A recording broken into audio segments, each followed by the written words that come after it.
not supposed to hold your right mouth. Okay. Okay.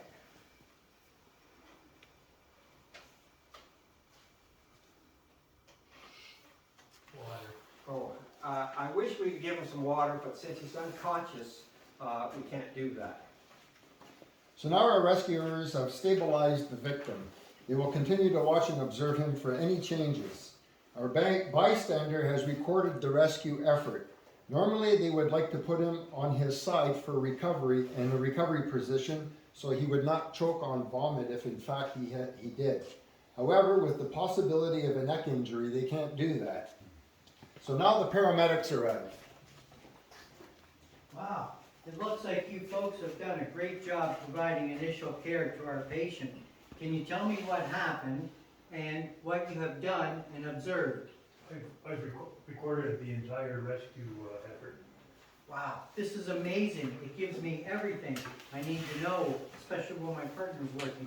Do you know if he had any medical problems?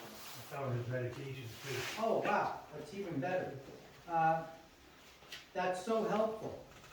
He is on diabetic medications, it looks like, which might explain why he has not regained consciousness. I'll check his blood sugar, and it looks like he's on high blood pressure pills also. I'll check his blood pressure too. I'll examine and start an IV in the ambulance and contact the emergency doctor for further instructions. So the paramedic found that the patient had low blood sugar and low blood pressure. They loaded the patient into the ambulance and started an IV. They contacted the emergency doctor who advised them to give him some intravenous glucose to bring up his sugar levels, and they ran IV fluids, which in fact brought up his blood pressure. So the patient regained consciousness and was taken to the hospital for further care. His fracture was treated, the foreign body was removed, the wounds were looked after, and he had to have vascular surgery, but did well with that, and he ultimately did not lose his limb.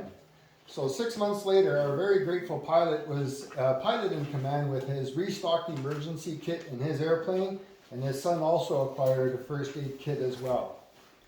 Transport Canada did a thorough examination of the crash and found that the engine failure was caused by fuel starvation due to improper fuel tank selection prior to initial takeoff. The selector was on the tank with the least fuel. When the engine was not performing correctly, the pilot failed to maintain sufficient speed for a controlled descent, inadvertently stalled the aircraft, which entered a counterclockwise spiral into the wooded terrain. So they issued a warning to all pilots to be sure to check for proper fuel tank selection prior to takeoff and ensure that it's on the fullest tank. Thank you for your attention.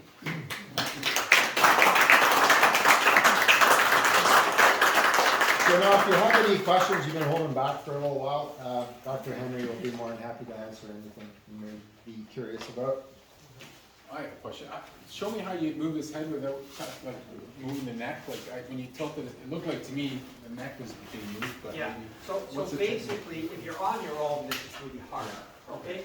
Like in an ideal circumstance, what I would do here is like, if you don't move the neck, but you apply traction to it, okay? So, so basically, if I come down here and I move his neck like this and just apply traction, then my assistant could come and slide the board on there. Gotcha. Okay, so, this is an ideal scenario. We have a passerby keeping the notes, we have, somebody telling me what to do and everything like that, but we have lots of people. If you're on your own, you just have to do the best you can do. Right. The trick is to understand that you're trying to stabilize this neck, and the best way of stabilizing the neck is to pull up on it, okay?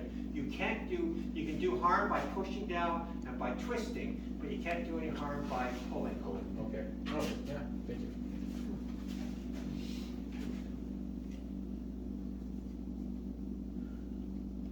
What do you think about using meds? Like I have some doxycycline that I put in my first aid kit that I didn't quite use. Does this stuff expire? Could you Yeah, use it it as- certainly does, and I wouldn't, I wouldn't do it, for a few different reasons. One reason is, first of all, it depends how responsive he is. We don't know if he's allergic to that. Right, Okay, that's the first thing. The second thing is we don't know about the expiration of that type of thing. The third thing is we don't know what his swallowing is like, and that type of thing. And you know, and the next thing that can happen is you did give him, if he was sitting up talking to you and say, hey, I'm not allergic to that, take a few of them, then if he got an infection, that could ruin the cultures that we can get from it, because it's being partially treated, okay? So you kind of, like, what we kind of do, like if a woman comes in with a urinary tract infection, we get the urine first, and then we can give her the pills, you know? That's kind of why I'm against the pharmacies doing some of this, because you go, a lady goes into the pharmacy, got all the symptoms of urinary, no, it doesn't take anybody in the brain in the world to know that's a urinary tract infection. But they say, okay, take some of these, they gives them a prescription for an antibiotic. If they come into my office, I would have got the urine from her, and then I would have given her the antibiotic. If we find 5 days later that the antibiotic didn't work, then I have my culture reports back and say it was resistant to that one, I can now use this one, because it gives me my sensitivities and resistances in it, and that type of thing. So what there is in the kit is this, which is Dexedrine, okay? And basically, what I really recommend you do, like, and you could have done this very well here, it just depends how much you're pressed for time, is it wouldn't hurt to take a sterile 4x4 and get some Dexedrine and just clean around the wound and that type of thing. And that would be, you know, topical steroids and topical cleansing is okay. Internal stuff, not really at this stage. In that kit, there's no meds that you'd be giving? No, there's no medication. No, I think there is some, you know, steri strip type things, little strips you can put over a cut, and there's also, I think, some eye ointment and stuff like that in there, because let's say he had, have you ever had something in your eye? You know, and what hurts when you've got that something in your eye is the eye blinking, right? So if he says, oh, I've got something in my eye, you know, I can't get it out, and you look, and there's a little black dot on his cornea, and you say, oh my God, I think you've got something in there. You're in no position here to take it out, you know what I mean? You don't have topical anesthetic, you don't have the light, you don't have the tools to do it. So what I would do in that case, there's iPads in here, and what I would do is I'd put the eye ointment in. You don't want to close the eye without ointment in it, okay? And it's not like an antibiotic ointment, it's just an ointment that's a lubricating ointment. So you put that in the eye, because what lubricates your eye is the motion of our, that's why we blink. We blink to lubricate our eyes. So if I'm going to close this eye and stop blinking, then I have to put something in to lubricate it before I do that. And the other thing I'll say is that, are you getting attached to that, or going to take it off you? Oh, is that great? So at any rate, What time is it? so at any rate, what I would do is, the iPads that you get are completely inadequate. Anybody who's worked in the medical field knows the first thing you do is grab 2 iPads. Because they make them cheap, and they're cheap. Sometimes 3 iPads, because one iPad is just going to sink right in. And when you put an iPad on, you can't use your magic tape. Where's my magic tape? Oh, there it is. So, and when you put the iPad on, you put the 2 iPads on sort of like, there are iPads in there, like this. And when you tape it diagonally across, okay? And so you just take the tape and you put it across like this, and then what you do is you pull down on the cheek, and that stretches it, okay? And so when it pops back, then it's tight, okay? And then you do, and it should take 3 patches, one over the other, okay? Like that. And so that eye patch, if it were a patch there, is going to stay in place, okay? So, and that would, I didn't put any ointment in, so I'm going to take this off. So at any rate, you know, that like I didn't put medications in here, but I just put, because, you know, really we shouldn't get into that at this level, okay? The paramedics come and they have orders and they can call the base and say do this, this, and this, but they kind of want to receive the patient without any of that kind of stuff being done. We're just here for first aid. That's all.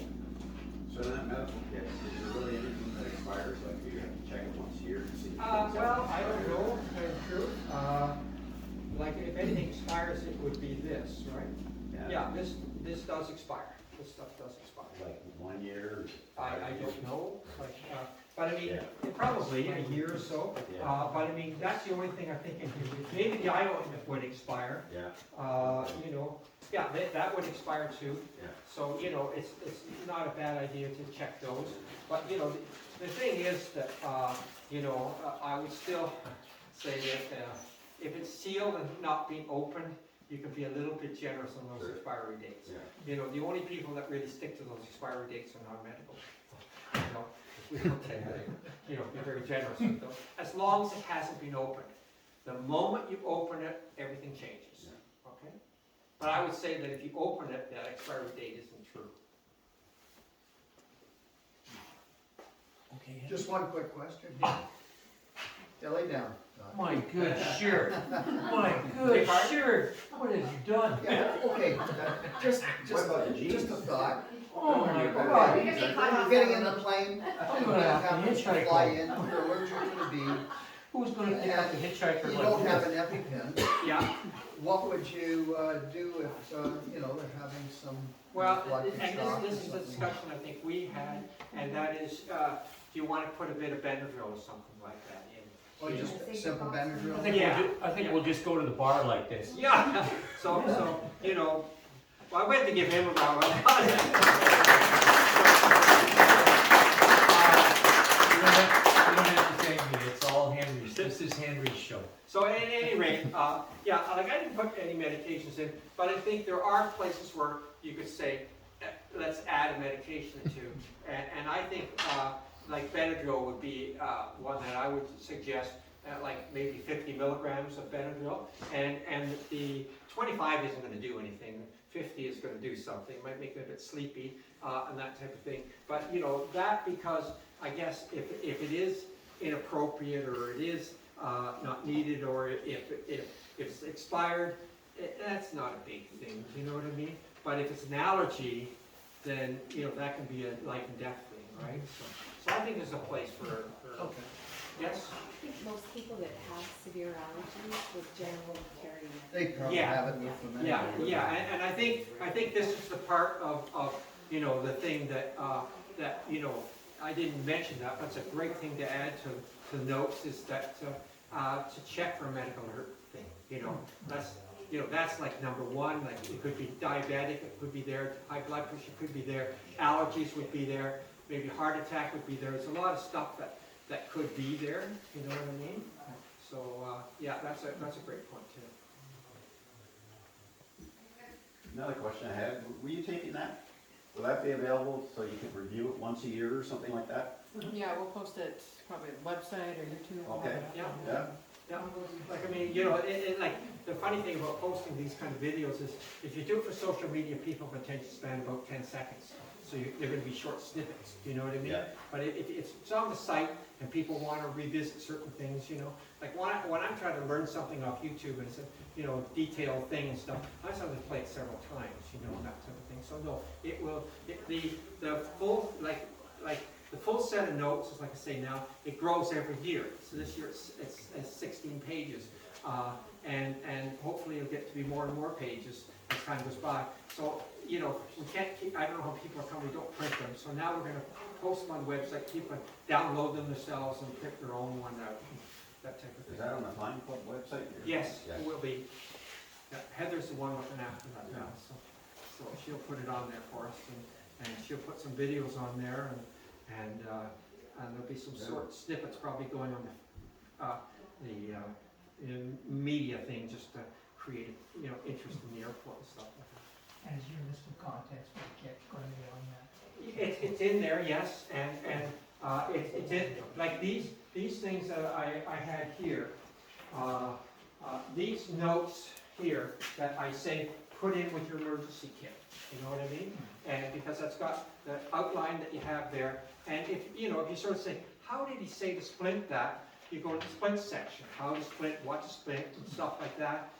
But you don't need to refer to that, and specific splinting, all that's in here, but that's just, the splint system, how to split various parts of the body is in here. But I mean, you don't need to read that through the first part. It's just if you want more detail. Then, a list of all the contents this year, that's the next page. And then, the last page is the list, put in, used and replaced, so you know that you're replacing and stuff like that. And you know, you could have another column here, which came up to the questions that expired. Have you checked for expiration of things? And I could put down which things, that's why the notes are gonna be bigger next year, right? So what things should you check for expiration? And put date of expiration down, so you can just look, you don't have to go to the kit and look at, you know, you can just look at the date of expiration. That could be the same as your used column, right? You know, it's used up now, even though it wasn't used, and so you can just replace it. And I say, like, you know, if you take your used item or your out-of-date item and take it into any pharmacy, you'll be able to replace that. They'll be able to replace it for you without a prescription.